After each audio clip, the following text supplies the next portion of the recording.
Hello, vamos a empezar entonces hoy día, ahora, con la clase de integración metabólica. Igual me siento un poco estúpido hablando solo, pero bueno, supuestamente ustedes están escuchándome, supuestamente. Así que, ya, sigamos. La fotito es de unas neuronas super lindas, ya la tienen que haber visto en el PowerPoint. Antes de empezar, nadie leyó mi paper de dieta cetogénica. Yeah. Bueno, idealmente la clase debería haber sido con ustedes presentes para que hicieran preguntas, pero bueno, ya sabemos qué pasó, así que no hay que hacer. En fin, ustedes saben, o deberían saber, que ya tenemos una idea de cómo funciona una sola célula, por lo menos deberían saberlo. Pero también saben que las células no existen sueltas, sino que existen como un organismo, como contexto de un organismo completo.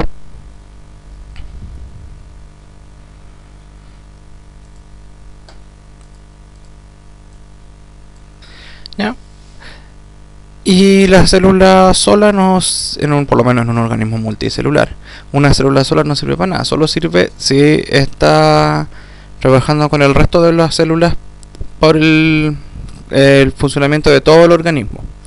Y si se pierde la conexión con el resto del organismo, se generan cosas malas, como células tumorales, o bueno, que pueden llevar a cáncer también.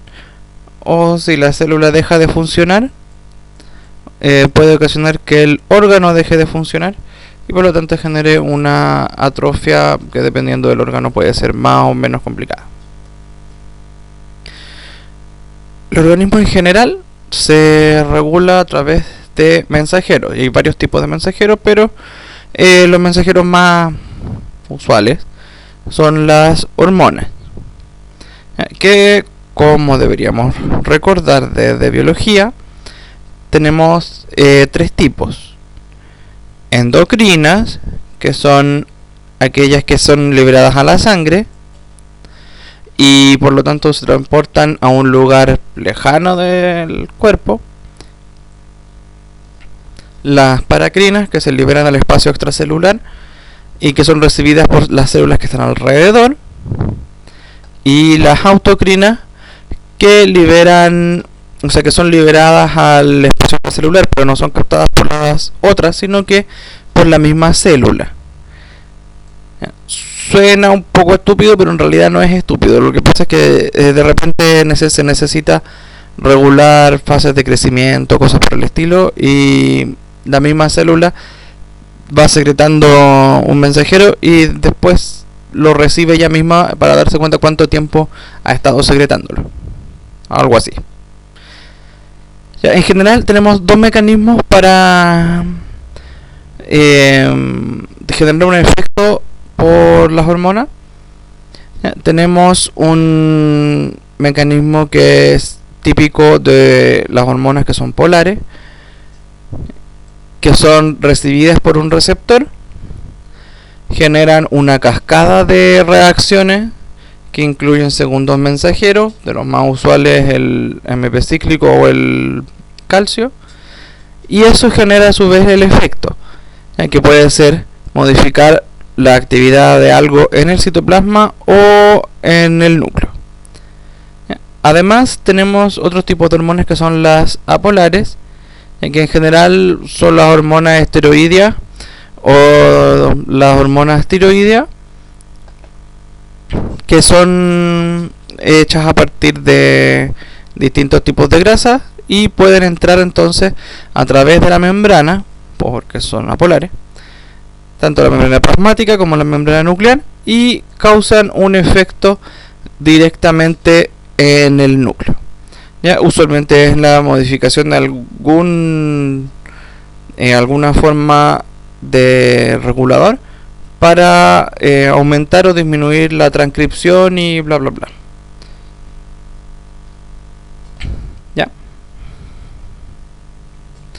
acá tenemos tipos de hormonas que también les sirven como ejemplo. Tenemos, las hormonas pueden ser peptídicas, es decir, una proteína. Y ejemplos de péptidos que ya hemos visto son la insulina y el glucagón. Ninguna de estas dos es sintetizada directamente como hormona, sino que son sintetizadas como una prehormona o prohormona, dependiendo de quién lo traduzca, y que tienen que ser procesadas más tarde para funcionar. Al igual que los sismógenos del sistema digestivo, si se acuerdan. Tenemos otros tipos de hormonas como las catecolaminas, que incluyen la adrenalina, que son a partir de un aminoácido de la tirosina. Tenemos hormonas que son nicosanoides, que son del ácido araquidónico. Tenemos evidentemente las hormonas esteroides, como las hormonas sexuales. Las hormonas que son derivados de vitamina D.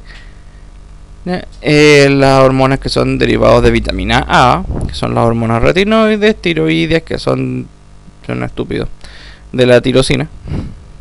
Y el óxido nítrico, que en realidad es una cosa gaseosa bastante pequeña. El óxido nítrico es NO, y que se produce a partir de arginina, porque tiene hartos nitrógenos.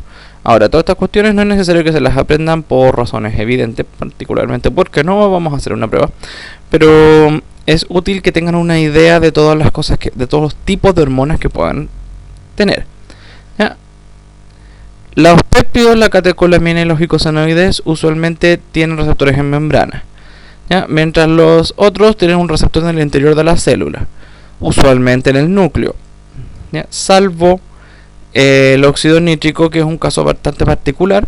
El óxido nítrico es apolar, por lo tanto penetra las membranas, y tiene un receptor en el citosol, no en la membrana. Sin embargo, igual utiliza un segundo mensajero. Es como una fusión de los otros dos. Ustedes saben, o deberían saber, que existen varias glándulas endocrinas en el cuerpo, ya que supuestamente se las pasan a uno en el colegio, pero después uno se lo olvida. Ya, de las principales que tenemos es la hipófisis, que controla básicamente a todas las hormonas. Ya, pero la hipófisis es a su vez controlada por el hipotálamo. Ya tienen la hipófisis y el hipotálamo, que están muy cerca y son parte casi del cerebro. Bueno, el hipotálamo es parte del cerebro, la hipófisis no exactamente. La hipófisis a su vez controla otra serie de hormonas, como la tiroides, la paratiroides, que está atrás de la tiroides. Tenemos las glándulas suprarrenales, el páncreas también hace hormonas, los riñones hacen unas cuantas hormonas, incluso el tejido adiposo hace algunas hormonas. ¿Ya? Y bueno, evidentemente tenemos las hormonas sexuales, que son producidas por las gónadas, dependiendo de si tenemos machos o hembras, etcétera, etcétera. Y producen, bueno, todo lo que ustedes ya saben. Espero. Ahora, no vamos a estudiar todas las hormonas, porque si no, no vamos a terminar nunca. Y porque esto se lo van a pasar en fisiología y los van a dejar locos con eso. Así que vamos a ver un ejemplo de algunos ejemplos y sería.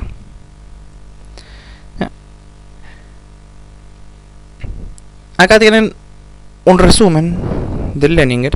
A todo esto, en el Leninger, el capítulo 23, al que corresponde, que les detalla los principales sistemas endocrinos y los tejidos a los cuales afecta.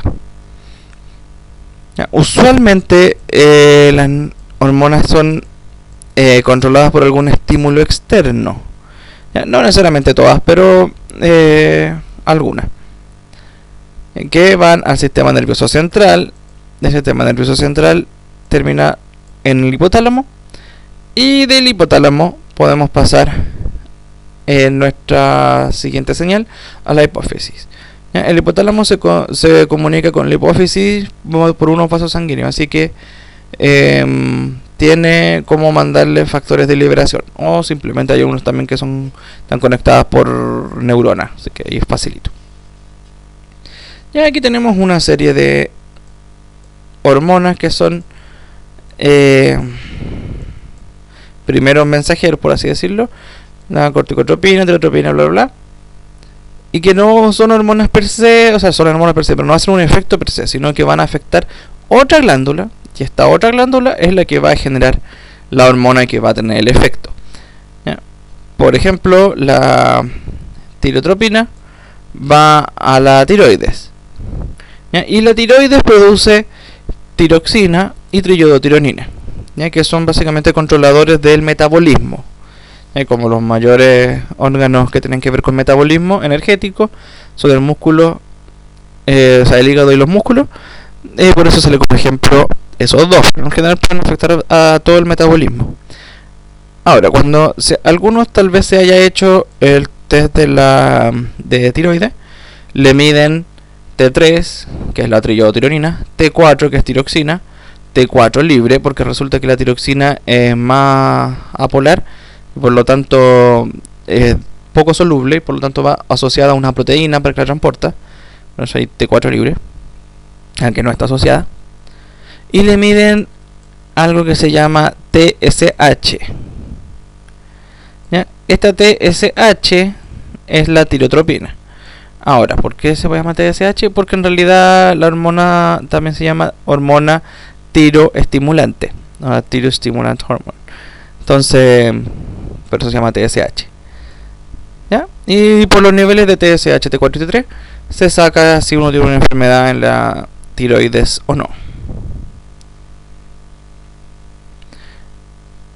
¿Ya? Ahí tenemos otra serie de hormonas también que controlan hartas cosas que ustedes van a leer después porque son unas personas muy lectoras. Cosas que nos interesan: la adrenalina, la insulina y el glucagón. La insulina y el glucagón, ya lo hemos visto varias veces, se producen en el páncreas. ¿Ya? Y el páncreas es uno de los órganos endocrinos que no está controlado por la hipófisis. ¿Ya? Por lo menos no directamente. Y la adrenalina se produce en la médula suprarrenal, que tampoco está controlada por la hipófisis, sino que está controlada directamente por el sistema nervioso central. Está inervada por el sistema nervioso central. Si fuera controlada por la hipófisis, se demoraría un poquito en trabajar. En cambio, esto es básicamente inmediato.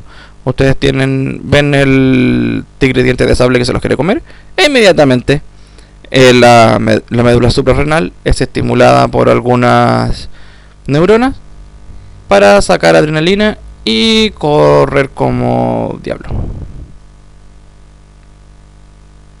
Aquí hay un ejemplo de una cascada hormonal que es el cortisol. El cortisol es también lo que se llama una hormona de estrés y aumenta su secreción en condiciones de estrés, evidentemente. Pero no solamente, sino que el cortisol también tiene un ciclo circadiano. Y en la mañana el cortisol está empezando a subir y en la noche está bajando. Por lo menos esa es la idea. Entonces el efecto del cortisol es que uno como que se activa un poco más, mejora un poco el metabolismo, o sea, lo que normalmente le dirían acelerar el metabolismo, que eso no tiene mucho sentido. ¿Ya? Entonces, en la mañana, cuando se despiertan de resfriado, se sienten razonablemente bien, pero en la noche, cuando se van a dormir, se sienten como las pip, ¿cierto? Eso es por la baja de cortisol. ¿Ya? El cortisol además es afectado por varios estímulos como el dolor, el miedo, infecciones como el resfrío que le estaba diciendo, hemorragias o hipoglicemia. Todo esto termina llegando al hipotálamo y estimulándolo para que se libere la hormona liberadora de corticotropina, que afecta a la hipófisis para que libere adrenocorticotropina.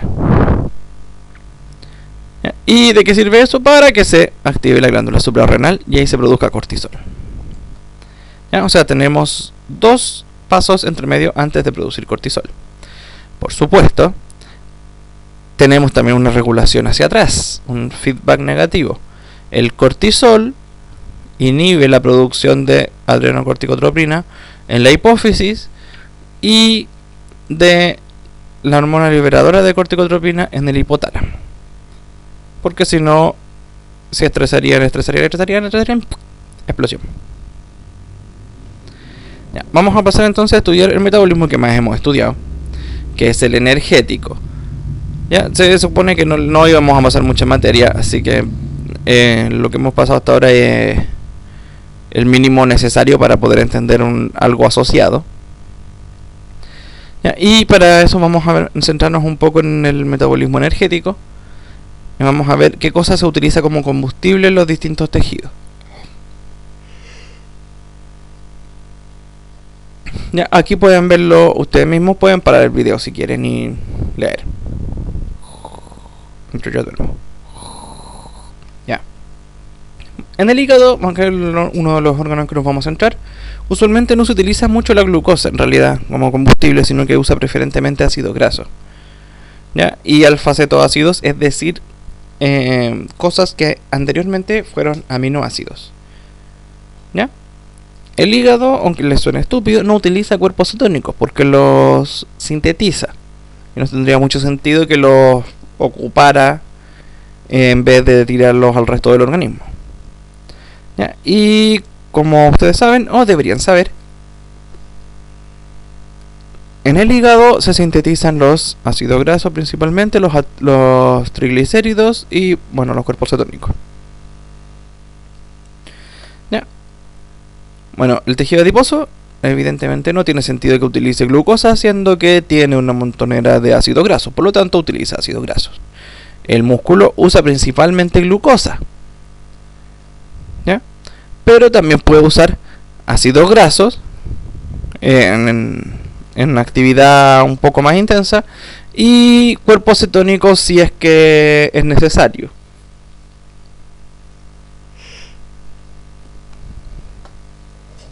También puede producir, utilizar alfa-cetoácidos provenientes de aminoácidos, ¿ya?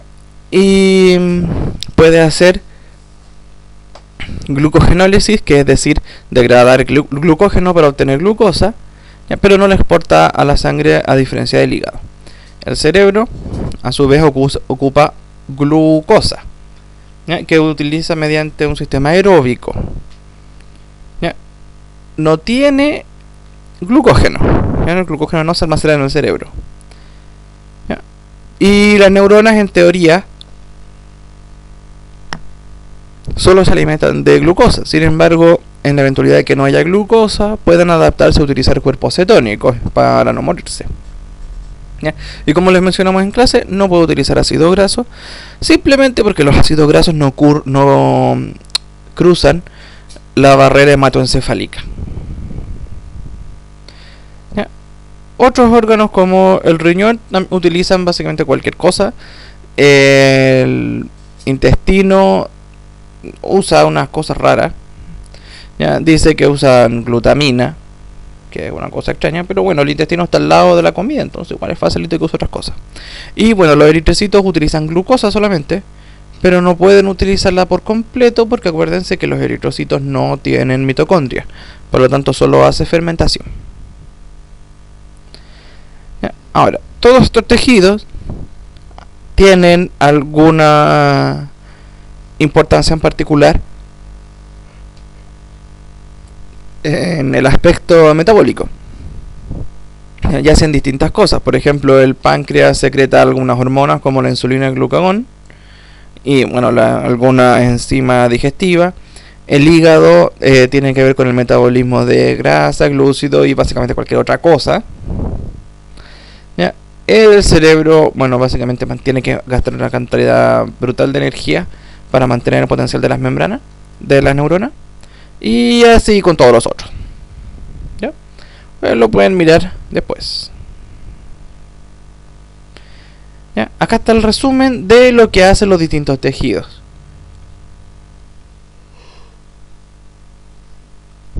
¿ya? Pero ahora no con un combustible, sino que con la ruta.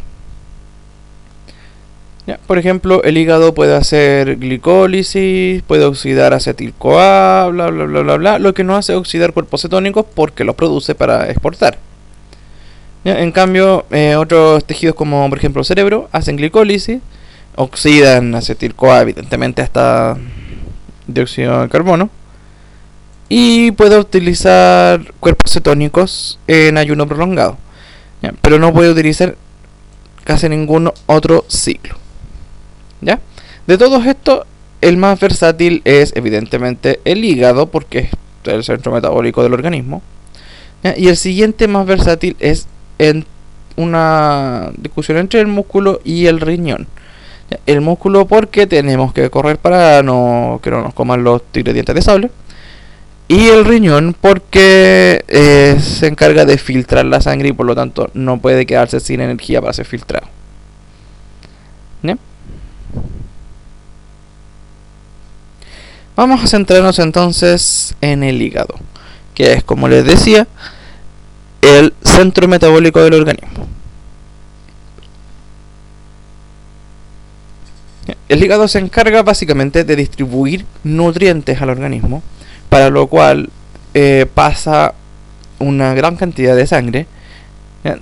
El hígado es irrigado por la vena porta, que es una vena, por lo tanto tiene sangre pobre en oxígeno. Sin embargo, la vena porta viene del intestino, y en el intestino la vena porta, bueno, no la vena porta porque no es la vena porta del intestino, pero desde el intestino trae un montón de nutrientes, ¿ya? Y todos esos nutrientes ingresan al hígado. El hígado los clasifica, decide qué sale y los vuelve a mandar por la vena porta hacia el resto del organismo. Bueno, técnicamente hacia el corazón, porque las venas van al corazón, ¿ya?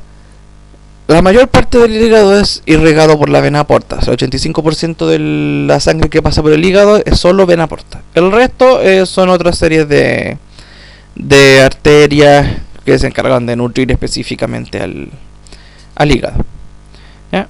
No sé si se acuerdan que les dije que si querían echarse a alguien, puñalada en el hígado, estábamos al otro lado, porque por el hígado pasa la vena porta, que trae mucha sangre. En general, por minuto pasan de 1,5 litros a 1,800 de sangre.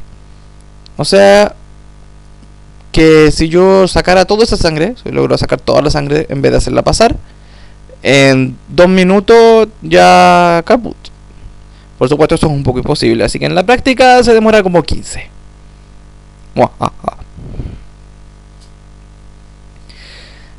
Bueno, dejando los asesinatos de lado, el hígado entonces proporciona una mezcla de nutrientes adecuada a la situación actual del organismo.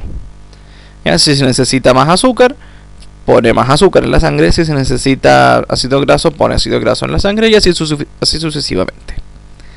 ¿Ya? Básicamente lo que hace es mantener una homeostasis de nutrientes para todos los otros tejidos del organismo. ¿Ya? Algunas cosas se almacenan de hecho en el hígado. ¿Ya? Bueno, evidentemente el hígado almacena glicógeno, un poco de tejido graso miserable, porque si no genera hígado graso, y el hígado graso es malo. Pero también almacena algunos otros nutrientes específicamente, como el hierro y la vitamina A. ¿Ya? El hierro es lo que le da el color rojo a la hemoglobina, y por lo tanto también es lo que le da, o parte de lo que le da el color rojizo al hígado, ¿ya? A la panita, para los que nunca hayan visto un hígado. Espero que nadie haya visto un hígado de persona. Y la vitamina A, que es utilizada para varias cosas, entre otras cosas el pigmento de la retina, que tiene que ver con la visión, está sintetizado a partir de vitamina A. Y la vitamina A, como dato anexo que no tiene nada que ver con el curso, es una de las causas de hipervitaminosis más comunes. Ahora no tanto, pero antes sí. Durante un tiempo fue una hipervitaminosis bastante popular, por así decirlo. ¿Ya? Hipervitaminosis es cuando el cuerpo consume demasiadas vitaminas, o demasiado de un tipo específico de vitamina. ¿Ya? La hipervitaminosis A solo tiene dos causas. La primera causa es que alguien se haya atochado de pastillas de vitamina A, lo cual no es muy inteligente, por decirlo menos. Y la segunda causa, que es la que yo recuerdo, que es divertida, es que a alguien se le haya ocurrido cazar un oso polar y comerse su hígado. Cri, cri, cri. Como les dije, el hígado almacena la vitamina A, ¿ya? Y los osos aparentemente necesitan mucha vitamina A. Entonces el hígado del oso polar tiene una cantidad elevadísima de vitamina A, y si uno se lo come, le da hipervitaminosis. ¿Ya? Por supuesto, no todo el mundo anda cazando osos polares.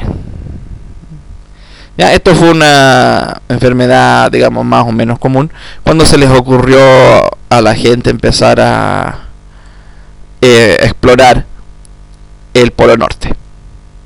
¿Ya? Y no pescaron a los esquimales, que les decían que no se comieran el hígado de los osos polares, porque ellos ya lo habían hecho alguna vez y cacharon que no era una buena idea. Pero bueno,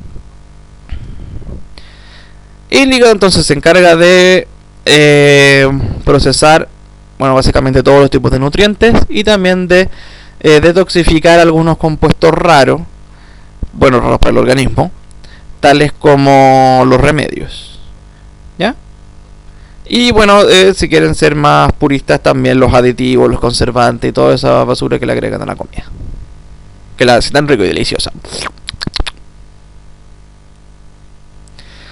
Ya, vamos a proceder entonces a mirar un hepatocito y ver qué le pasa a los principales componentes del metabolismo, básicamente la glucosa, los ácidos grasos y los aminoácidos.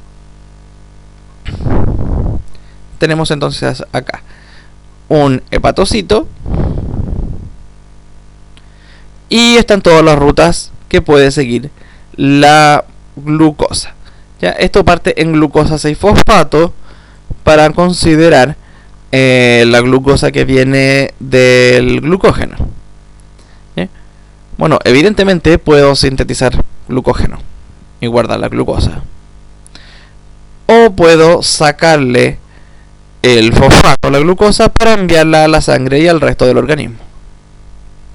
Puedo hacer que mi glucosa siga la ruta de glicólisis tradicional hasta piruvato y después acetil-CoA, ciclo de Krebs y fosforilación por la carga de electrones y todo eso, o que la acetil-CoA se utilice para sintetizar grasas, ya sean ácidos grasos o colesterol.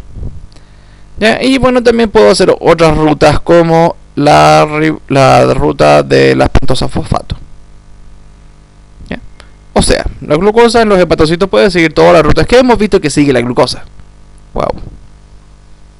No me vieron, pero estaba... no importa, olvídalo. Los aminoácidos, entonces, en el hígado pueden hacer lo que hacen todos los aminoácidos, es decir, pasar a formar parte de las proteínas, ¿ya? O no ser necesitados para hacer proteínas en el hígado y por lo tanto ser exportados a la sangre para ser utilizados en otros tejidos. ¿Ya? Algunos aminoácidos también pueden ser utilizados para sintetizar hormonas, por ejemplo, o nucleótidos por la parte nitrogenada, o porfirinas como el grupo hemo. ¿Ya? Es decir, pueden ser utilizados para otras cosas con nitrógeno. Y evidentemente puedo simplemente eliminarlo. ¿Ya? Lo primero que tengo que eliminar es el nitrógeno, que pasa al ciclo de la urea, que ustedes ya deberían conocer muy bien. ¿Ya? Muchos de los aminoácidos que se degradan a piruvato en algún momento, o a acetilcoenzima A. ¿Ya? El piruvato puede seguir formando acetilcoenzima A, digamos, O puede ser utilizado en gluconeogénesis para hacer glucosa, que puede ser bien almacenada o exportada, dependiendo de la necesidad.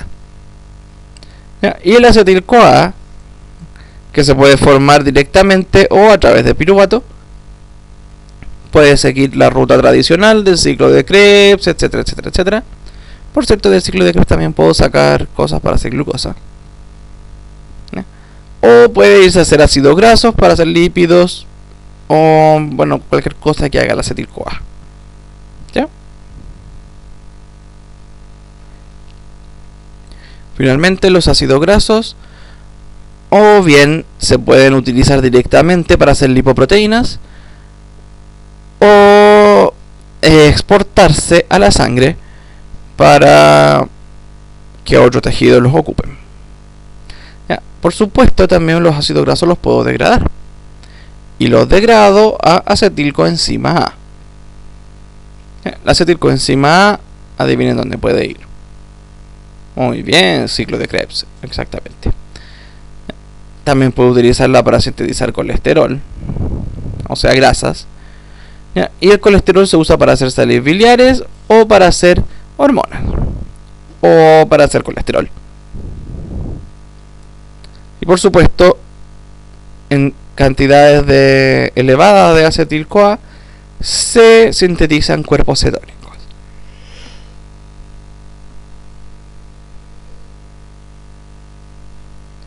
Acá tienen todo junto, ¿ya? Para que lo puedan ver. La única diferencia con el anterior es que aquí parte con triacilglicerol, o sea, con triglicéridos, pero para efecto práctico se convierte en ácido graso de inmediato.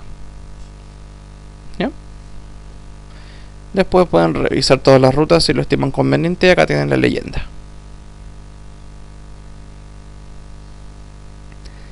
Aparte del hígado, les había hablado como uno de los órganos importantes, uno de los tejidos importantes en el metabolismo energético, a los músculos, porque los músculos ocupan mucha energía para contraerse. ¿Ya? Y esta energía puede venir de varias fuentes.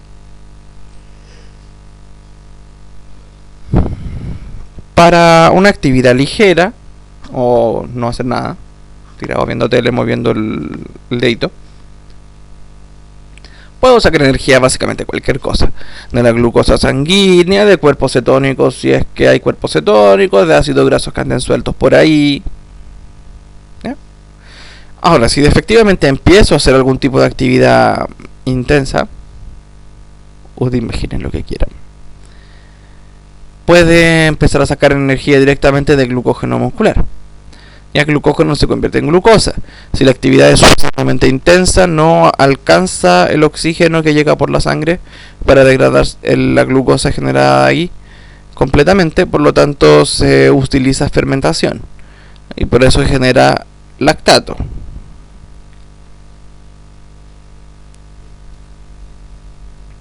¿Ya?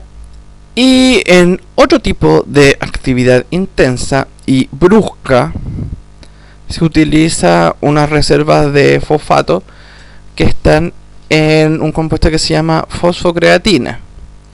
¿Ya? La fosfocreatina es un compuesto relativamente pequeño que evidentemente tiene un fosfato, por algo el fosfo, y se puede utilizar para obtener energía rápidamente. ¿Ya? Porque de fosfocreatina puedo pasar rápidamente a ATP simplemente fosforilando un ADP. En condiciones de ejercicio hay mucho ATP. ¿Ya? Ahora, las reservas duran para un rato minúsculo, pero sirven durante ese rato minúsculo para que se alcancen a activar el resto de las áreas del metabolismo adecuadas. ¿Ya? En el caso de que el músculo no pueda desarrollar la fermentación, o sea, la degradación completa de la glucosa y hace fermentación, el músculo genera lactato. Y recuerden que el lactato puede convertirse en glucosa nuevamente en el hígado. ¿Ya? Y esta glucosa puede ser nuevamente exportada a la sangre y utilizada por el músculo. ¿Ya? ¿Cómo se llama el ciclo? ciclo de Cori.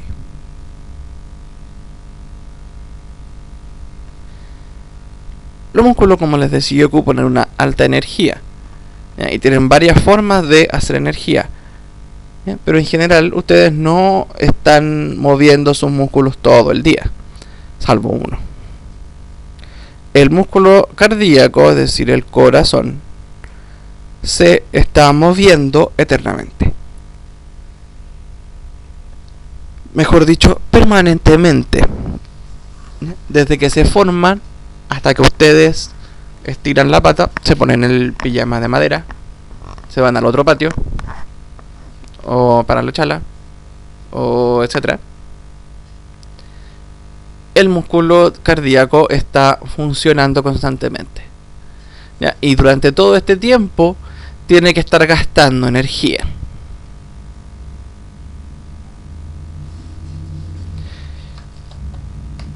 Ahora, dado que se está contrayendo constantemente, necesita el corazón una fuente de energía constante, ¿ya? Que es proporcionada por mitocondrias especializadas del corazón, por así decirlo,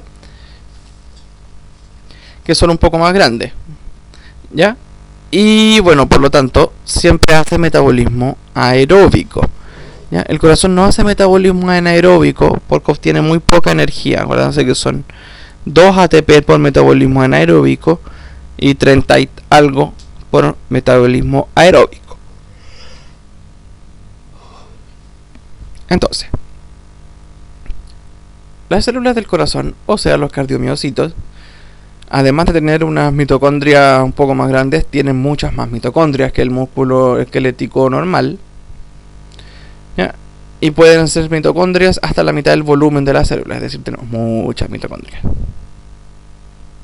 El corazón se alimenta principalmente de ácidos grasos, porque los ácidos grasos les dan más energía que la glucosa, pero sin embargo puede alimentarse también de glucosa en el caso que no haya ácido graso, o de cuerpos cetónicos. No sería una buena idea que solo pudiera comer una sola cosa, porque nos moriríamos rápidamente. Ya. El músculo cardíaco, al igual que los otros músculos, también almacena fosfocreatina. ¿Ya? Pero dado el índice al cual, o sea, la tasa a la cual gasta energía el corazón, la fosfocreatina que tiene almacenada, si le empieza a ocupar, le dura unos cuantos segundos y sería. ¿Ya? Así que el corazón no puede depender de la fosfocreatina en absoluto. Es por eso que un infarto, que es básicamente el bloqueo de una de las arterias que alimentan a las células cardíacas, es terrible para las células cardíacas.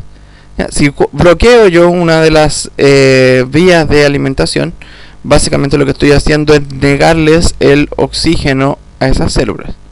¿Ya? Como su metabolismo es totalmente aeróbico, rápidamente estas células dejan de funcionar y eventualmente se pueden morir. ¿Ya? Bueno, de hecho, un infarto es definido como la muerte de una parte de las células. ¿Ya? Particularmente un infarto al corazón es un pedacito de células del corazón que las que se mueren. Y eso genera problemas de conectividad eléctrica además, y por lo tanto suele llevar a un paro generalizado.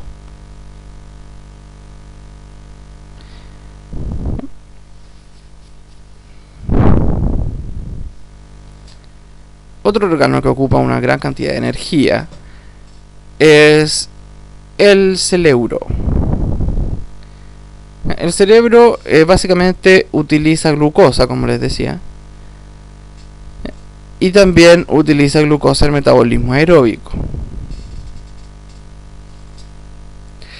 ¿Ya? De hecho, en condiciones de reposo, el cerebro está consumiendo el 20% del oxígeno total que uno respira. Un 20% es harto, considerando que el cerebro no es el 20% del cuerpo. ¿Ya? En este monito les muestra consumo de glucosa versus dos situaciones, que es estar despierto y estar dormido.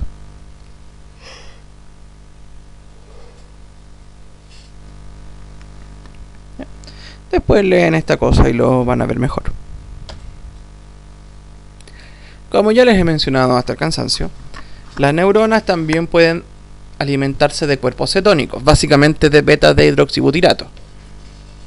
¿Ya? Y eso hace que el cerebro pueda utilizar grasas de almacenamiento, que no puede utilizar por sí mismo. ¿Ya? Porque acuérdense que las grasas no atraviesan la barrera hematoencefálica.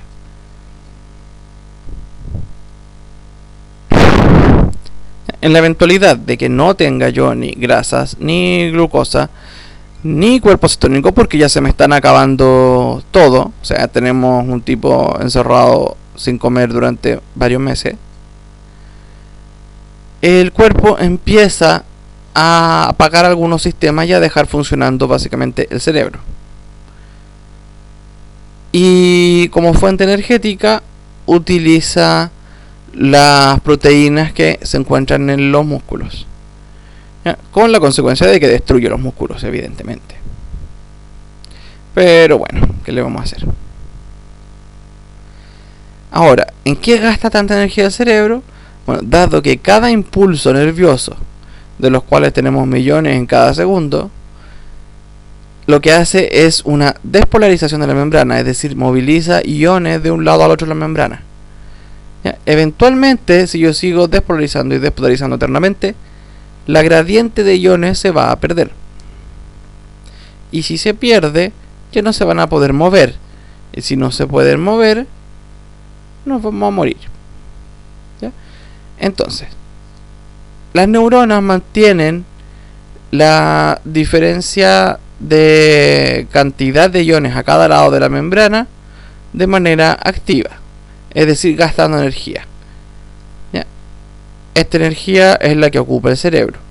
¿Ya? Y lo que estamos haciendo entonces es básicamente ocupar una bomba que trabaja con los dos iones principales del impulso nervioso, que es el sodio y el potasio. Y esta bomba recibe el nombre de sodio-potasio, o sea, la bomba de sodio-potasio. A veces le agregan ATPasa. ¿Ya?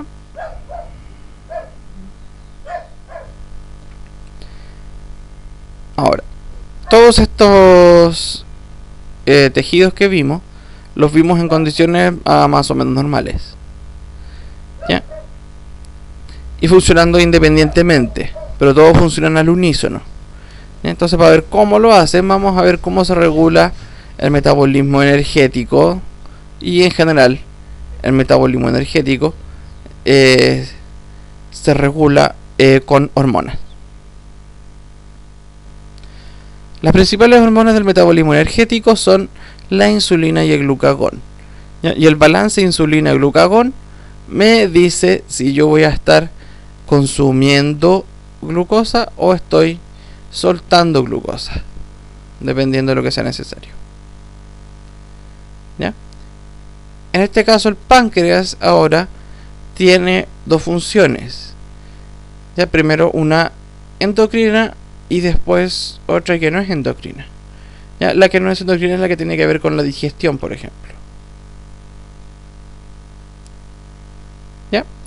Entonces, la parte endocrina del páncreas está constituida por unos islotes de células, agrupaciones de células de varios tipos que reciben el nombre de islotes de Langerhans por el descubridor, supongo yo. ¿Ya? Y en estos islotes lo que se hace principalmente es reconocer la cantidad de glucosa que hay en la sangre. ¿Cómo se hace eso? Bastante simple. Las células pancreáticas disponen de unos transportadores de glucosa, igual que todas las células. ¿Ya? Y si hay harta glucosa afuera, la glucosa va a entrar. ¿Ya? Y va a ser transformada en glucosa 6-fosfato. ¿Ya? Si hay poca glucosa, va a entrar poca glucosa a la célula pancreática. Si hay mucha glucosa, va a entrar mucha glucosa a la célula pancreática. ¿Ya? Entonces la cantidad de glucosa desde un poquito a mucho me genera que el metabolismo sí funcione. ¿Ya? Si hay mucha glucosa, la célula se da cuenta que hay mucha glucosa y por lo tanto secreta insulina. Si hay poca glucosa, la célula se da cuenta que hay poca glucosa y por lo tanto secreta glucagón. ¿Ya? Aquí está explicado cómo funciona la insulina. Si hay mucha glucosa, hay mucho ATP. Si hay mucho ATP, ¿ya? Se inhibe la salida de potasio. ¿Ya? La salida de potasio produce que se salga también calcio. ¿Ya? O sea, que se salga. Que entre. O que bueno, dependiendo en realidad de lo que estamos haciendo. Ya, en la eventualidad. Bueno. Creo que lo único que escucharon fue wow, wow, wow, wow, wow, wow. ¿Ya? Así que vamos a repetir esa parte. Si tenemos mucha glucosa afuera, entra mucha glucosa a la célula. Por lo tanto, la célula hace mucho ATP. La célula pancreática estamos hablando. ¿Ya? Mucho ATP inhibe un canal de potasio que es regulado por voltaje. ¿Ya? Además, ¿ya? Esto causa que se nos despolarice la membrana y que entre calcio. ¿Ya? Y la entrada de calcio a básicamente casi cualquier célula que sea una célula endocrina causa la liberación de lo que sea que esta célula libere, en este caso insulina. Ahora sí. ¿Ya? Adicionalmente, el sistema nervioso puede estimular o inhibir la liberación de insulina dependiendo de la situación. Cosas que van a ver en fisiología.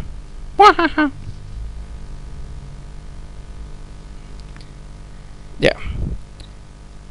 La insulina tiene un efecto, bueno, en todo el organismo, pero principalmente nos vamos a centrar en el efecto que causa al hígado, dado que el hígado se encarga de transferir nutrientes a todo el organismo. La insulina es una hormona que se llama anabólica porque genera que el hígado empiece a hacer lipogénesis, es decir, a generar grasa. ¿Ya? Y en general ese es uno de los problemas con tener demasiada insulina. Si uno tiene mucha insulina, la insulina hace que uno entre mucha glucosa y la glucosa se convierte en grasa. ¿Ya? La gente con resistencia a la insulina lo que hace es lo que tiene el problema en el receptor de la insulina. ¿Ya? Y si el receptor de la insulina no está funcionando bien y se demora, por así decirlo, o sea, necesita una mayor concentración de insulina para funcionar, el cuerpo, bueno, produce más insulina. Y si produce mucha insulina, la insulina se queda mucho rato en la sangre. Y por lo tanto, el efecto es que uno, al tener este síndrome, se ingresa mucha glucosa. Y mucha de esa glucosa entonces pasa a ácidos grasos. Bueno, en el hígado entonces, la insulina. La insulina causa el ingreso de glucosa, bueno, a toda la célula. Y también de algunos aminoácidos. ¿Ya? Ojo. Entonces, una mayor cantidad de glucosa en el hígado lleva a la formación de acetil-CoA principalmente, que puede llevarse a hacer triacilgliceroles, o sea, triglicéridos. Y los triglicéridos a su vez se vuelven a exportar. ¿Ya? Y se exportan o bien a los músculos y para utilizarse, o al tejido adiposo para almacenarse. ¿Ya? ¿Qué cosas entonces vamos a observar en el hígado con insulina. ¿Ya? O bueno, no solo en el hígado, en el organismo con más insulina. La insulina va a causar que se capte glucosa, principalmente en los tejidos que más necesitan glucosa, digamos en el músculo y en el tejido adiposo. ¿Sí? Bueno, no es que el tejido adiposo necesite glucosa, pero la puede almacenar en forma de grasa. Si hay mucha glucosa, esta glucosa entonces se va a guardarse como glucógeno en el hígado. ¿Ya? Evidentemente disminuyo la degradación, pues no tiene sentido. ¿Ya? Se sintetiza entonces además más ácidos grasos en el hígado que son exportados al tejido adiposo principalmente. ¿Ya? Y chan chan, eso pasa.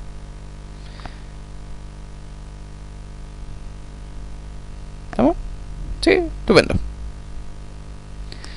Acá están todos los efectos que hace la insulina de desglosados. Aumenta la captación de glucosa, afectando el transportador de glucosa. La captación de glucosa en el hígado. ¿Ya? No, o sea, son estúpidos, pero lo que pasa es que la captación de glucosa en los tejidos no necesariamente es igual que la del hígado. Recuérdense que el hígado regula el asunto. Hace que funcione la glucoquinasa, que es la primera enzima de la glicólisis, que forma glucosa 6-fosfato. Aumenta la síntesis de glucógeno, que se hace a partir de glucosa 6-fosfato. Por razones evidentes, disminuye la degradación de glucógeno. Entonces, aumenta la glicólisis porque hay mucha glucosa y por lo tanto se produce acetilcoenzima A. ¿Ya? Ahora, de la glicólisis, ¿cuáles son las enzimas que son reguladas? Básicamente la fosfofructoquinasa. Bueno, la glucoquinasa ya se les había dicho. Todo esto, la glucoquinasa es el equivalente hepático de la exoquinasa, que es como yo le había pasado originalmente la glicólisis. ¿Ya? Bueno, entonces en el hígado se activa la fosfofructoquinasa y la piruvato deshidrogenasa, que es la que convierte el piruvato en acetil-CoA. Aumenta la síntesis de ácido graso y de triglicéridos.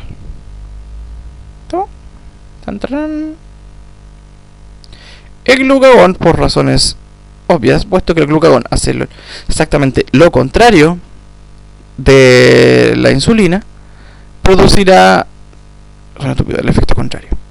¿Ya? Si la insulina hacía que se sintetizara glucógeno, ahora el glucagón hace que se degrade glucógeno. ¿Ya?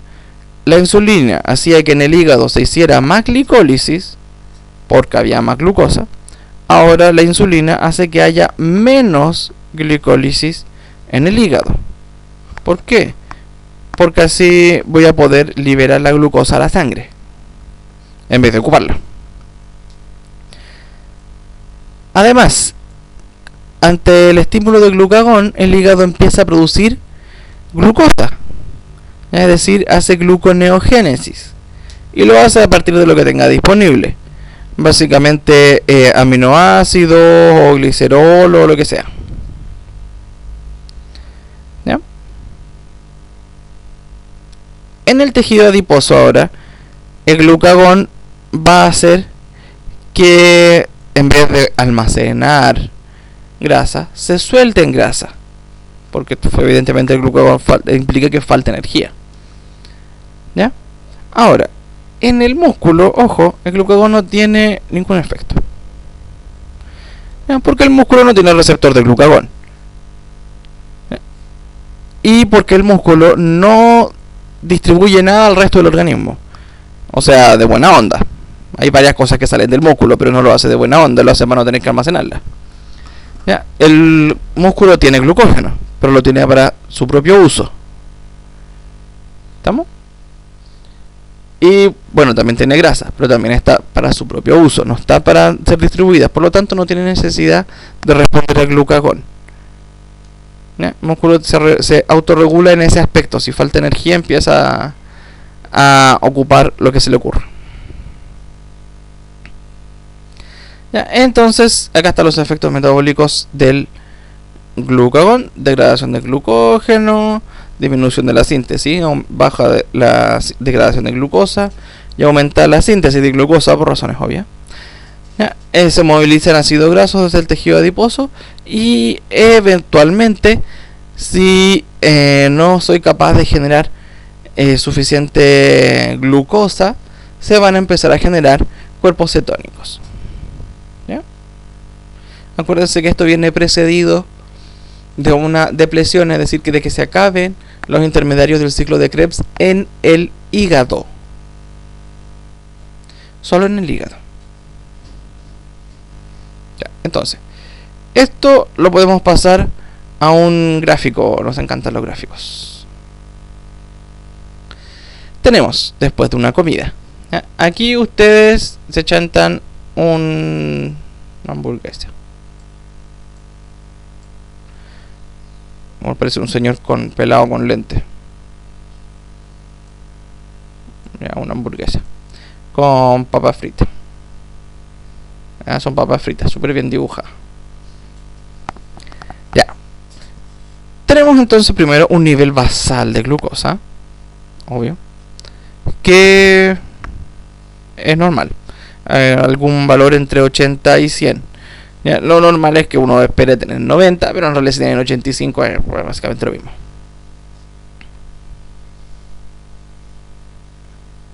Entonces, empieza a aumentar la ingesta de todo, ¿ya? Y ese todo nos va a aumentar entonces la glicemia, ¿ya? Básicamente lo que estamos ingiriendo tiene de todo y, entre otras cosas, grandes cantidades de azúcares. ¿Ya? Así que nos aumenta la glicemia. Ahora, la glicemia no aumenta hasta el infinito, nos va a aumentar hasta 120 miligramos por decilitro en condiciones normales, por supuesto. Y después va a empezar a bajar. ¿Ya? ¿Por qué? Porque cuando aumenta la glucosa se secreta insulina. ¿Ya? Y si se secreta insulina, las células empiezan a ingresar glucosa y a convertirla en otras cosas, ya sea combustible o almacenar.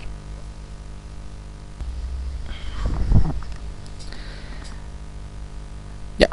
Una vez que empieza a actuar la glucosa, o sea, la insulina, empieza a disminuir la glicemia. ¿Ya? Y disminuye hasta que vuelvo a llegar a la normalidad. ¿Ya? A medida que va bajando la cantidad de glucosa en sangre, también va bajando la secreción de insulina. ¿Ya? Por razones evidentes. ¿Ya? La insulina se secreta cuando hay alta glucosa. A medida que va bajando, va habiendo cada vez menos alta glucosa.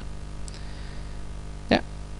Y eventualmente se nos acaba la glucosa externa y empieza entonces a bajar la glicemia. Se deja de producir insulina y se empieza a producir glucagón, por ejemplo. Y el glucagón hace que se empiece a liberar glucosa a partir de glicógeno. ¿Ya? Razón por la cual, en vez de bajar hasta cero, nuestra glicemia se mantiene en un nivel normal. ¿Ya? Y ahí está aumentando lo que esta línea quiere decir que se está utilizando más glucosa de glicógeno. ¿Ya? No quiere decir que está aumentando la glicemia. Ya la glicemia es la parte roja. ¿Ya? En estos bonitos más chiquititos que tenemos aquí, tenemos tres cosas. Tenemos glucosa, insulina y glucagón. ¿Ya? Donde esto corresponde al mismo gráfico que está acá arriba, el de glucosa, que primero sube y después baja. ¿Ya? Acá está la secreción de insulina. ¿Ya? Después de que uno empieza a comer, se empieza a secretar insulina para bajar la glucosa y la cantidad de glucosa va disminuyendo al mismo tiempo que se va disminuyendo la insulina. ¿Ya? Y el glucagón empieza a aumentar cuando la glucosa vuelve al estado basal y empieza a bajar un poquito más de lo necesario. ¿Ya?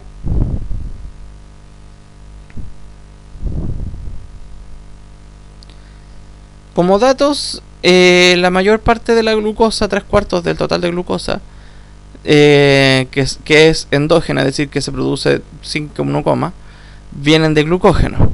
El resto viene de gluconeogénesis en el hígado. ¿Ya? Y en general, la mitad de la glucosa que anda circulando es consumida por el cerebro. ¿Estamos? Otra hormona que tiene un efecto importante sobre el metabolismo es la adrenalina. La adrenalina, como ustedes saben, es una hormona que se secreta en momentos de crisis, por así decirlo, ¿ya? Y que va a ayudar a sobrepasar esta crisis. Si nos quiere comer un tigre dientes de sable, nuestro cuerpo secreta adrenalina, que hace que se aumenten los latidos del corazón para poder bombear más sangre y por lo tanto más nutrientes y más oxígeno a los músculos, y así que los músculos puedan proporcionar la suficiente velocidad para salir corriendo. ¿Ya? También hace otros efectos tales como disminuir la sensación de dolor y cosas así, para que no nos demos cuenta de si algo nos duele mientras escapamos. Total, que después nos duela un dedo es irrelevante comparado con que nos coma un tigre dientes de sable. Entonces, la adrenalina produce degradación de glucógeno. ¿Por qué? Porque la glucosa, que es producto de esa degradación, es liberada a la sangre para que los músculos y todas las células del cuerpo tengan energía. ¿Ya? Por la misma razón, aumenta el nivel de gluconeogénesis en el hígado para tener más glucosa. ¿Ya? Y la gluconeogénesis en este caso suele venir a partir de piruvato y lactato que vienen del músculo. Si el músculo está siendo utilizado, va a generar lactato y el lactato se convierte en piruvato. ¿Ya? Y eso ingresa al hígado y el hígado los convierte otra vez en glucosa. ¿Ya? Ahora, ¿por qué estamos haciendo eso? Bueno, porque se supone que estamos en una situación de peligro de la cual hay que escapar. ¿Ya? Entonces nuestros músculos deberían estar funcionando de la mejor manera posible, ¿ya? Y eventualmente va a empezar a funcionar de manera anaeróbica, ¿ya? Razón por la cual se va a liberar lactato. ¿Ya? También entonces me va a generar que degrade triacilgliceroles en tejido adiposo para que hayan ácidos grasos circulando para que el músculo los pueda utilizar. Y aumenta la salida de glucagón, que tiene básicamente el mismo efecto. ¿Estamos? Acá están todas las cosas que hace la adrenalina. Como les mencionaba, la frecuencia cardíaca, sube la presión, dilata los conductos respiratorios, todo eso con la intención de darle una mayor cantidad de oxígeno a los tejidos, básicamente al músculo, para que el músculo pueda salir corriendo. ¿Ya? También genera degradación de glucógeno, bla bla bla bla bla, y todas las cosas que les dije antes. ¿Ya?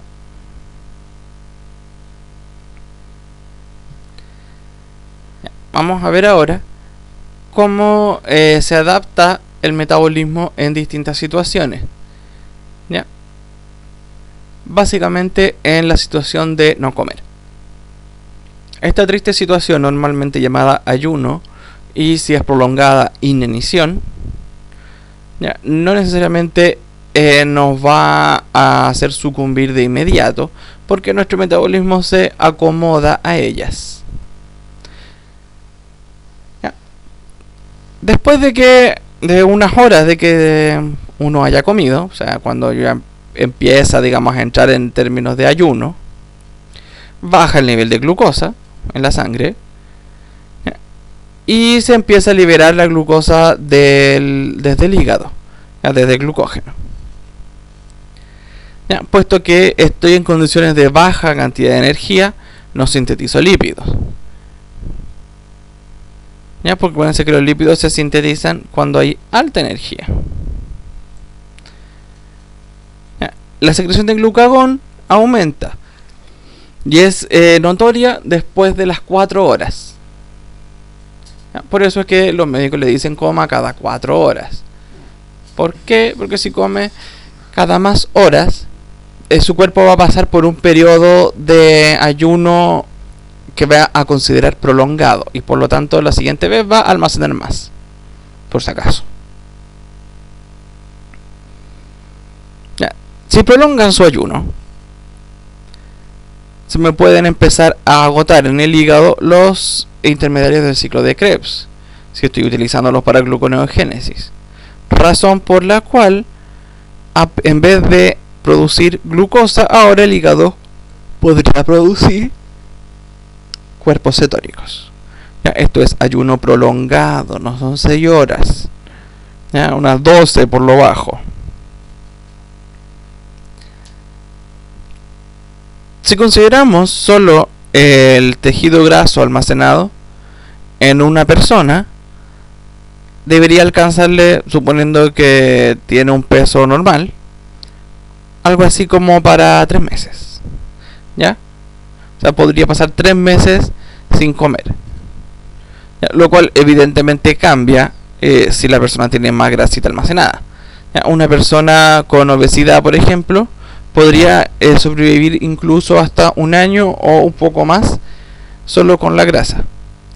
Evidentemente esta persona se va a morir de hambre psicológicamente antes de quedar flaco, pero detalle. ¿Ya? Ahora, cuando ya se agota la grasa, ahí empieza el cuerpo a consumir lo que tiene, y lo que tiene son muchas proteínas en los músculos. ¿Ya? Así que empiezo a perder algunas funciones. Primero pierdo la función muscular, después hay de otros tipos de funciones.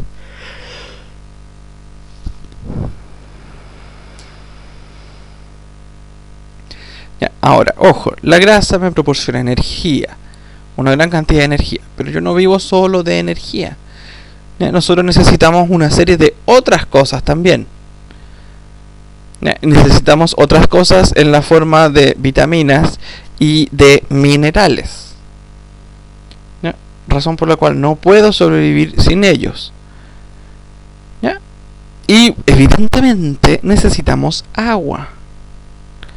¿Ya? Porque sin agua, en mucho más de una semana no aguantamos. Da lo mismo si pesan 70 o si pesan 140 kilos.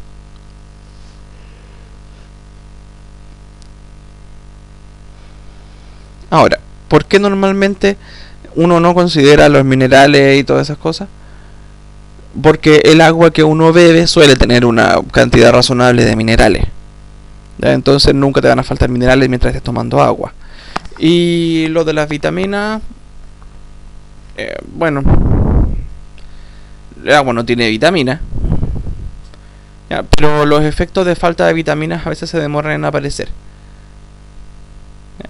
Entre otras cosas porque uno puede guardar un poquito de vitamina. ¿Ya?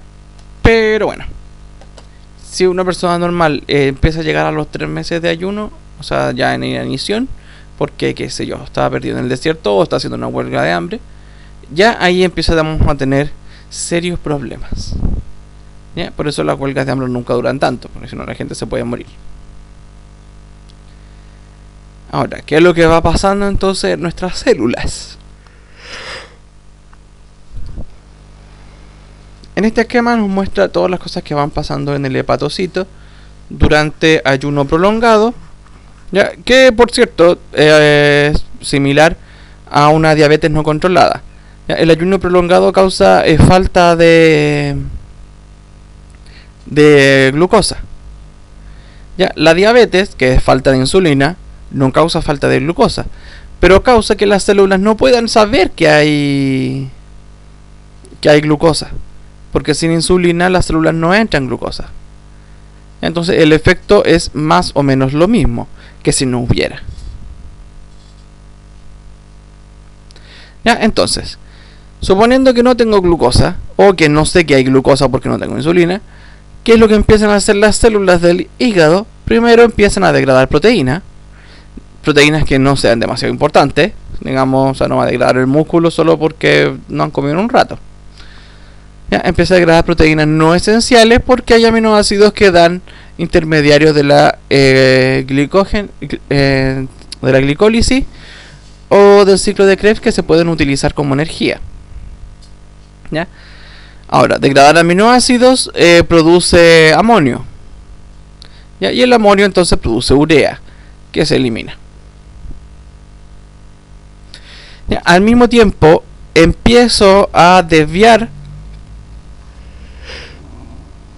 todos estos intermediarios del ciclo de Krebs hacia la producción de glucosa para exportar a la sangre y para que el cerebro se pueda alimentar. ¿Ya? Así que empiezo a depletar el ciclo de Krebs para alimentar el cerebro. ¿Ya? También empiezo a degradar ácidos grasos porque los ácidos grasos me forman acetil-CoA. Y la acetil-CoA se puede utilizar para lo que me dé la gana. Básicamente puedo utilizarla, por ejemplo, para hacer más glucosa. El problema es que si uno prolonga mucho el ayuno, no voy a poder seguir haciendo glucosa a partir de intermediarios del ciclo de Krebs. Por lo tanto, el acetil-CoA no me va a servir de mucho porque no voy a poder entrar al ciclo de Krebs. ¿Ya? Por esa razón, se puede derivar la acetil-CoA hacia la producción de acetoacetil-CoA y beta de hidroxibutirato, es decir, cuerpos cetónicos.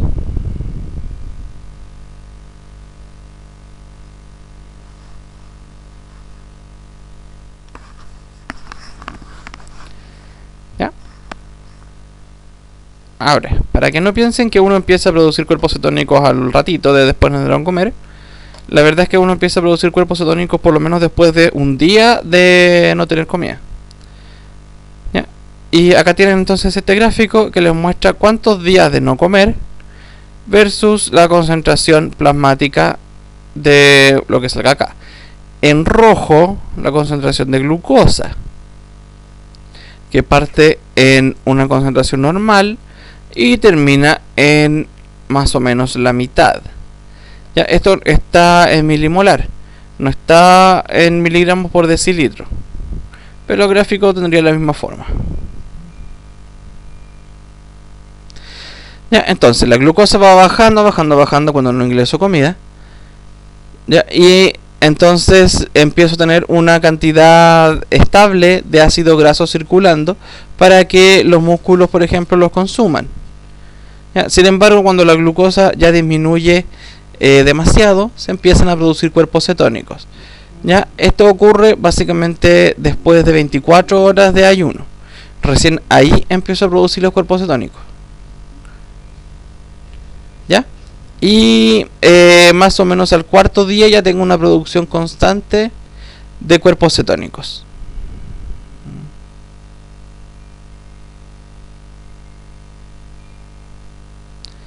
¿Toma? ¿Ya? Puedes leer también el pie de página de esta figura que está acá abajo y así informarse un poquito más. ¿Ya? Entonces, ¿qué nos va a cambiar en el metabolismo cuando estamos en ayuno prolongado o en inanición? Ya tenemos las gráficas de antes que equivalen a la concentración de glucosa en el organismo que va bajando, la de cuerpo cetónico que va subiendo, Y las de ácidos grasos, que en este caso que está más cerca, también va subiendo.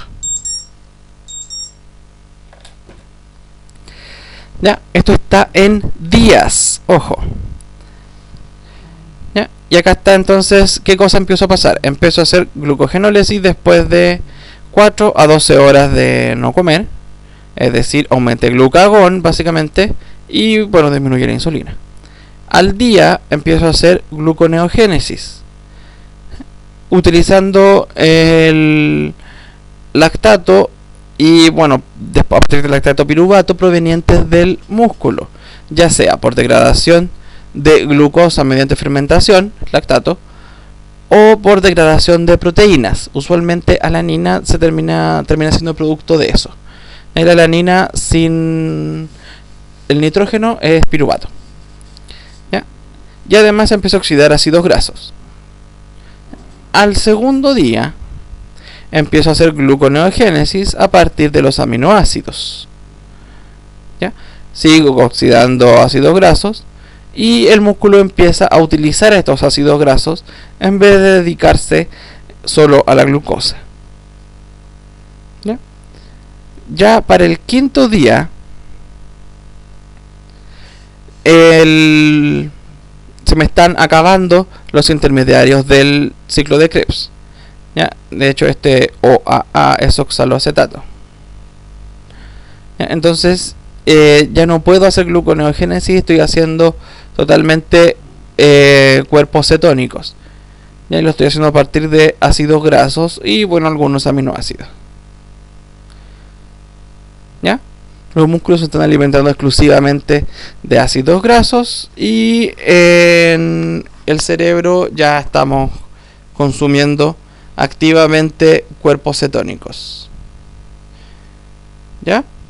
Si esto sigue así, eventualmente incluso el músculo empezará a consumir solo cuerpos cetónicos. ¿Ya? Y vamos a seguir así hasta que comamos de nuevo o nos vayamos al otro patio. Los siguientes son varios esquemas de regulación metabólica. Aquí tienen regulación alostérica de glúcidos, que los tienen que mirar ustedes. Ya, esto era de hecho era una de las preguntas de la prueba. Y el citrato afecta aquí, esto otro afecta acá, bla bla bla. ¿Ya? Entonces tienen todos estos monitos, ustedes los miren y traten de ver en qué se relacionan con, bueno, no con la materia necesariamente, sino que con el trabajo que tienen que hacer. Ya, metabolismo lipídico también, metabolismo hormonal, etcétera. Ya, y acá hay un agregado de cómo se regula el apetito. Ya, y el apetito depende de varias hormonas, ¿ya? Que hacen distintas cosas. Ustedes lo miren después.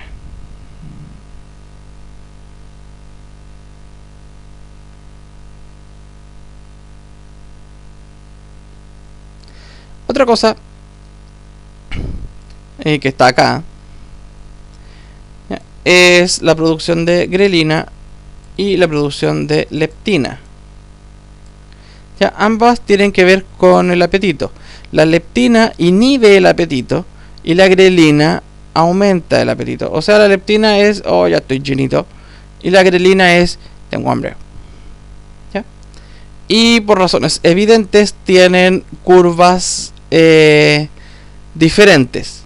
¿Ya? Bueno, acá esta es la curva de la insulina. ¿Ya? Pero la curva de insulina es más o menos igual que la curva de leptina, porque se secretan al mismo tiempo. Es decir, cuando ya hay energía. ¿Ya? Y grelina da hambre. Así que al principio tenemos hambre, después comemos el desayuno y se nos quita el hambre. ¿Ya? Después de un rato, antes de almorzar, nos vuelve a dar hambre y se nos vuelve a quitar después de comer. En la noche o en la tarde volvemos a comer y se nos vuelve a quitar. ¿Ya? Entonces uno tiene básicamente 3 pics de hambre en el día. o va a tener más o menos dependiendo de cuánto come. Si se come un oso polar en la mañana, probablemente no se quiera comer la foca en la tarde. ¿Ya? El gráfico de la insulina es básicamente inverso. Cada vez que hay alguna comida, como el desayuno aquí, se empieza a secretar insulina, y por lo tanto la glucosa que estaba siendo generada por esa comida, desayuno, ahora se elimina de la sangre y se va a guardar o a procesarse dependiendo, gracias a la insulina, así sucesivamente. ¿Ya? En resumen, el metabolismo va a ser una majamama de cosas, así como la que tiene este sillón. No sillón, este señor. Chan, chan.